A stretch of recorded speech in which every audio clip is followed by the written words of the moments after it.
जब आप लोग कभी बाजार में सोलर पैनल लेने जाते हो तो आप दुकानदार से पूछते हो कि भाई सोलर पैनल पे कितने साल की वारंटी है। वो आपको बोलता है भाई 25 साल की, और आप वो शब्द सुन के वापस घर पे आ जाते हो। कभी आपने सोचा है कि ये 25 साल ही क्यों है, 5, 10, 15, 50 साल क्यों नहीं? मैंने इस चीज पे एक डीप डाउन रिसर्च करी। काफी सारे सवालों के तो मुझे जवाब मिल गए, मगर अभी भी एक ऐसा सवाल है जिसका जवाब मुझे नहीं मिल पाया, जो आज हम इस वीडियो के थ्रू फिगर आउट करने की कोशिश करेंगे। तो दोस्तों, इस वाली वीडियो में भी मेरे पास ऐसे रिसर्च पेपर्स आए हैं, कुछ जर्मनी से, कुछ ऑस्ट्रेलिया से और कुछ अलग अलग जगह से, जिसमें कि मतलब चौंका देने वाले खुलासे हुए हैं, जो मैं वीडियो में आगे कवर भी करूंगा। मगर आप लोगों को मैं बता देना चाहता हूं कि हमें इस तरीके की रिसर्च के लिए बहुत ज़्यादा मोटिवेशन की ज़रूरत होती है आप सब लोगों के। और जो आपने हमारी लास्ट वीडियो में भी दिखाया था, तो मैं आपको रिक्वेस्ट करूंगा कि आप हमारे कमेंट्स में भी हमारी वीडियो के साथ में पार्टिसिपेट कीजिए। और उसी के साथ साथ जो कोई भी आपका अगर इंटरेस्टेड फ्रेंड, फैमिली मेम्बर है जो सोलर लगाने का सोच रहा है, तो ये वीडियो उन तक भी पास करिए, उनकी भी हेल्प करिए और हमारे चैनल को सब्सक्राइब करना मत भूलना। तो देखो, मैं वीडियो स्टार्ट करूं उससे पहले मैं आपको दो छोटी छोटी स्टोरी सुनाऊंगा। तो पहली स्टोरी की शुरुआत होती है 1958 में। ये कोल्ड वॉर का समय था। सोवियत यूनियन और अमेरिका के बीच में जंग छिड़ी हुई थी कि कौन सबसे पहले अपना सैटेलाइट आसमान में भेजेगा। नो डाउट सोवियत यूनियन ने अपना सबसे पहला स्पुतनिक आसमान में भेज दिया था। वो सबसे पहला सैटेलाइट था जिसके अंदर केमिकल बैटरीज का इस्तेमाल हुआ था और वो 20 से 25 दिन चला था। मगर बात यहाँ पे, मजेदार बात तब यहाँ पे आती है कि जब 1958 में, वो भी 17 मार्च 1958 को, अमेरिका अपना पहला एक सैटेलाइट भेजता है जिसका नाम था वैनगार्ड 1। ये सैटेलाइट आपके एक बड़े अमरूद के बराबर था, 1.5 किलो का, 15 सेंटीमीटर बाय 15 सेंटीमीटर का। मगर इस सैटेलाइट में स्पेशल क्या था? इस सैटेलाइट में छोटे छोटे 6 सोलर सेल लगे हुए थे जो 5 मिलीवॉट का करंट बना रहे थे, जो कि केवल उस सैटेलाइट के ट्रांसमीटर को पावर दे सके। तो उन्होंने बेसिकली इस सैटेलाइट के अंदर 2 ट्रांसमीटर लगाए थे, एक बैटरी पावर्ड था और एक सोलर से चल रहा था।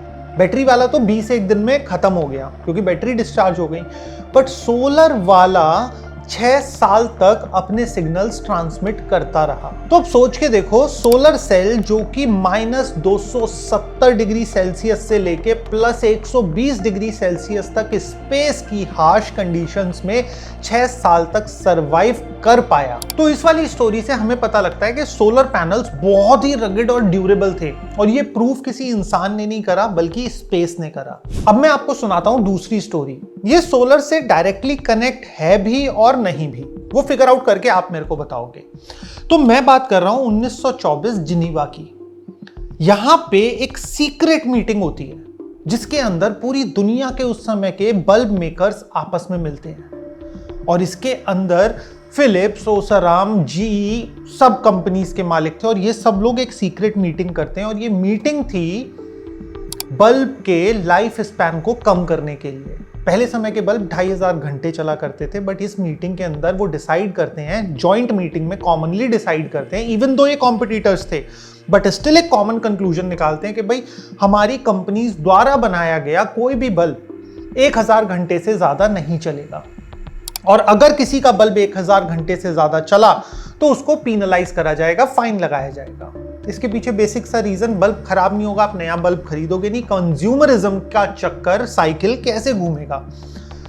और ये चीज हम आज भी देखते हैं बहुत सारे इलेक्ट्रॉनिक प्रोडक्ट्स में, जिसमें कि प्रोडक्ट्स को, इस पर्टिकुलर फिनोमेना को बोला जाता है प्लान्ड ऑब्सोलेसेंस।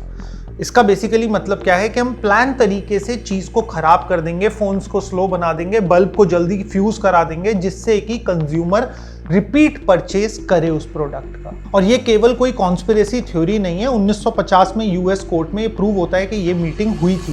और पुराने बल्ब्स का एक सबसे बड़ा एग्जाम्पल है जो कि 1901 से जल रहा है। ये वाला बल्ब लोकेटेड है कैलिफोर्निया के एक फायर स्टेशन में। इस बल्ब को जलते हुए तकरीबन कोई 125 साल हो गए और अभी तक खराब नहीं हुआ। मगर अब सवाल आता है कि दो कहानियां सुन के तो बड़ा मजा आया, मगर इनके सोलर की 25 साल की वारंटी से क्या कनेक्शन था? अब मेरी एक चीज को समझो। सोलर का जन्म हुआ था बेसिकली स्पेस मिशन प्रोग्राम्स के लिए, जहां पे कि उनका चालू रहना बहुत क्रिटिकल बन जाता है मिशन की सक्सेस के लिए। तो सोलर पैनल्स को इतना ड्यूरेबल बनाया गया कि वो हार्श क्लाइमेट में भी अच्छे से सरवाइव कर लें। और ये अपने आप में इसका श्रेय जाता है सिलिकॉन को, जो अपने आप में बहुत ही स्टेबल मटेरियल है। तो सोलर पैनल्स की वैलिडिटी कि वो रगेड एनवायरनमेंट में काम कर सकता है, ये स्पेस ने प्रूव करी। और मेरी थ्योरी ये कहती है कि अगर सोलर पैनल डेवलप हुआ होता कंज्यूमर मार्केट को ध्यान में रखते हुए, तो शायद आज आपका सोलर पैनल 6 से 7 साल में ही बोल जाता। तो आप ये भी कह सकते हो कि स्पेस की वजह से आपके सोलर पैनल्स प्लान्ड ऑब्सोलेसेंस से बच गए। तो अभी भी दोस्तों एक अनआंसर्ड क्वेश्चन है जिसको मैं आगे कवर करूंगा, और इस वाली वीडियो के अंदर ना एक लास्ट में जो मैंने पार्ट बताया है आप सबकी जागरूकता के लिए, वो वाला पार्ट मिस मत करना। बट खैर, अभी हम आते हैं वापस अपने टॉपिक पे। तो बेसिकली सोलर पैनल्स की वारंटी काम किस तरीके से करती है। सबको पता है 25 साल की वारंटी है, बट नहीं, एक्चुअल में आप लोगों की सोलर पैनल पे प्रोडक्ट वारंटी होती है 10 या फिर 12 साल की, जिसमें कोई भी मैन्युफैक्चरिंग डिफेक्ट आएगा तो आप कांटेक्ट कर सकते हो मैन्युफैक्चरर को। जो हम 25 साल की बात करते हैं वो होती है परफॉर्मेंस वारंटी या फिर गारंटी, जो भी, मगर वो परफॉर्मेंस रिलेटेड होती है। उस केस में क्या होता है कि मैन्युफैक्चरर बोलता है कि भाई मेरा पैनल 25 साल बाद आपको 80% आउटपुट देगा। तो इसका मतलब कि आज की डेट में अगर आपने एक 400 वॉट का पैनल लगाया तो वो 2049 में वो 320 वॉट रेटेड आउटपुट पे परफॉर्म करेगा, क्योंकि उसमें 20% डिग्रेडेशन हो जाएगी। तो वो जो आपको 25 साल का टर्म बोला जाता है वो इस परफॉर्मेंस वारंटी का बोला जाता है। पूरे प्रोडक्ट की वारंटी उसमें कवर नहीं होती है। मगर सवाल तो आखिर वही रह गया कि भाई ये 25 साल क्यों आया। किसी न्यूमरोलॉजिस्ट ने बोला था 5 और 2 7 नंबर रखो, नहीं, मैं आपको बताता हूं। इसके पीछे टोटल मिला के 3 मेन फैक्टर्स थे। पहला था डिग्रेडेशन का फैक्टर। सिलिकॉन अपने आप में बहुत ही स्टेबल मटेरियल होता है, और जो मोनो पैनल्स आते थे हमारे, अब टॉपकॉन और एचजेटी से पहले वाले पैनल, मोनो पैनल, उसमें जो रेटेड डिग्रेडेशन होती थी पर ईयर वो होती थी 0.4 से 0.5%। तो 25 साल के टेन्योर में भी आपकी डिग्रेडेशन 10 से 12% से ज्यादा नहीं होने वाली थी। तो फिर मैन्युफैक्चरर्स को लगा कि भाई 20% एक सेफ मार्जिन है, इसमें हमें 8% का एक बकेट भी मिल जाता है, जिसमें कि पैनल अगर ऊपर नीचे परफॉर्म भी करा तो भी वो 20% से ज्यादा डिग्रेड नहीं होगा। अब सेकंड चीज आती है आईईसी रेटिंग। आईईसी में भी स्पेसिफिकली 61215 रेटिंग। इसके अंदर क्या होता है कि आपके मैन्युफैक्चरिंग प्रोसेस के स्टार्ट में, क्योंकि ये एक टाइम का टेस्ट होता है, इसके बाद में आपको सर्टिफिकेट दे दिया जाता है। आपके बैचेस को टेस्ट नहीं करा जाता कि हर साल टेस्टिंग हो रही है, एक बारी टेस्टिंग होगी। तो एक बारी में आपसे 10 से 12 पैनल ले लिए जाते हैं। उन पैनल्स को एक्सेलरेटेड एजिंग में डाल दिया जाता है। जल्दी ठंडा करेंगे, जल्दी गर्म करेंगे, एक्सट्रीम ठंडा करेंगे, एक्सट्रीम गर्म करेंगे, जिससे कि वो जल्दी से डिग्रेड होने लगे।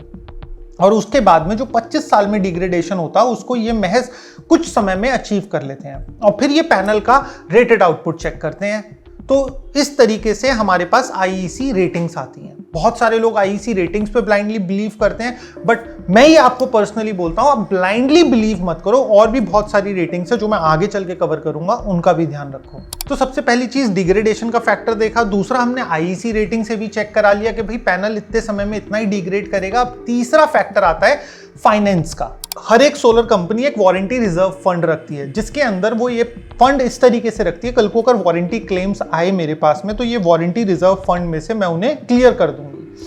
25 साल तक का जो टर्म रहता है, टेन्योर रहता है, वो एक सेफ नेट रहता है, जिसमें कि कंपनी का कैपिटल भी ज्यादा इन्वॉल्व नहीं होता, और कंपनी 25 साल तक की वारंटी इजीली उस फंड में से एंटरटेन कर सकती है। अगर वो उसको 35 या फिर 40 साल कर लेंगे तो कंपनी का कैपिटल भी बहुत ज्यादा ब्लॉक हो जाएगा। मगर अब आता है एक ऐसा सवाल जिसका मेरे को इस पूरी रिसर्च में जवाब नहीं मिला, और वो सवाल कुछ इस तरीके से जाता है, न्यू टेक ओल्ड प्रॉमिस।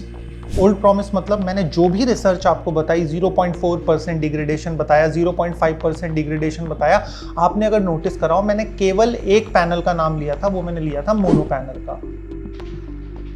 आज की डेट में हमारा जो सोलर का इकोसिस्टम है वो शिफ्ट कर रहा है मोनो और पॉली से एचजेटी और टॉपकॉन की तरफ। मगर ये शिफ्ट में अपने खुद के कुछ चैलेंजेस हैं, क्योंकि इन पैनल्स की डेवलपमेंट में इंजीनियर्स को कुछ डिफिकल्ट कॉल्स लेने पड़े। सबसे पहला कॉल आता है कि हमारे जो पहले वाले पैनल्स होते थे उसमें 200-250 माइक्रोन की थिकनेस का सेल इस्तेमाल होता था, बट अब नए पैनल्स में 130 से 150 माइक्रोन की थिकनेस का सेल इस्तेमाल हो रहा है। जितना पतला सेल उतने ही ज्यादा माइक्रो क्रैक्स डेवलप होने के चांसेस और उतना ही कम वो मैकेनिकल या फिर वेदर का स्ट्रेस ले पाएगा। और ये चीज मैं खाली अपनी तरफ से नहीं कह रहा, इंडिपेंडेंट लैब रिसर्च हुई है इस चीज पे। पहला लैब रिसर्च है, अच्छा जितनी भी लैब रिसर्च है सबके लिंक मैं नीचे मेंशन कर दूंगा। पहली लैब रिसर्च है सीनोवोल्टेक्स की, ये एक independent factory quality inspection company है। इन्होंने रिसर्च में पाया कि भाई मोनो पैनल को अगर हम मैकेनिकल या फिर वेदर स्ट्रेस देते हैं तो उसमें डिग्रेडेशन कंपैरेटिवली बहुत कम होता है, बट टॉपकॉन और एचजेटी में ज्यादा होता है। ये एक रिसर्च था। दूसरा रिसर्च आता है, this study is published by a German scientist जिनका नाम था पॉल गेबहार्ट, और इनकी रिसर्च को फंडिंग करी थी federal ministry of economic affair and climate action ने। तो ये जो दूसरे वाली रिसर्च थी इसके अंदर भी यही चीज निकल के आती है कि डिग्रेडेशन टॉपकॉन और एचजेटी का कंपैरेटिवली पॉली और मोनो के कंपैरिजन में ज्यादा फास्ट हो रहा है और ज्यादा क्विकली ये पैनल्स डिग्रेड कर रहे हैं। और केवल इतना ही नहीं, एक और UNSW ऑस्ट्रेलिया में भी यही रिसर्च हुई थी, उसमें भी यही सेम चीज निकल कर आई है। अब मेरा जो सवाल है वो आप सब लोगों से है, जो अब मैं जानना चाहता हूं। देखो हर एक की अपनी अपनी राय हो सकती है, आपकी राय मैं जानना चाहता हूं बेसिकली कमेंट्स में, बहुत जरूरी चीज है ये मेरे लिए।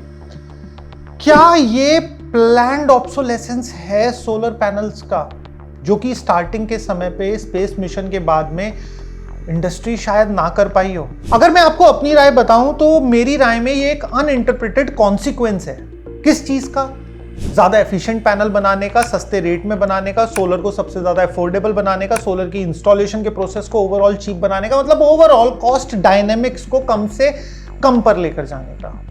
अब आप किसी चीज को एक तरफ से खींचोगे तो दूसरी तरफ से तो हमारे को कुछ ना कुछ कॉन्सिक्वेंसेस तो फेस करने ही पड़ेंगे। तो शायद ये एक उसी का कॉन्सिक्वेंस है, बट मेरा कमेंट सेक्शन ओपन है आप सब लोगों के डिस्कशन के लिए। खैर, अब मैं आपको बताता हूं कि आपको एज अ कंज्यूमर क्या देखना है। आईसी सर्टिफिकेट सब पे मिल जाएगा, वो तो आपको देखना ही देखना है। ईएल टेस्ट देखना है पैनल आते समय, ये मैं हर वीडियो में बताता हूं, बट इस वीडियो में स्पेशल क्या है, आपको मैन्युफैक्चरर की 2 रेटिंग्स में आपको ऐसी बताऊंगा जो आपको चेक करनी है, और उन दोनों के लिंक भी मैं आपको नीचे डिस्क्रिप्शन में दे दूंगा। पहली आपको चेक करनी है कीवा PVEL स्कोर कार्ड। इसके अंदर इंडियन कंपनी भी है, तो आपको मैं ऐसे ऑप्शंस नहीं दे रहा जो आपको इंडिया में नहीं मिल पाएंगे, तो इंडियन कंपनी भी है, तो आपको ये चेक करना है।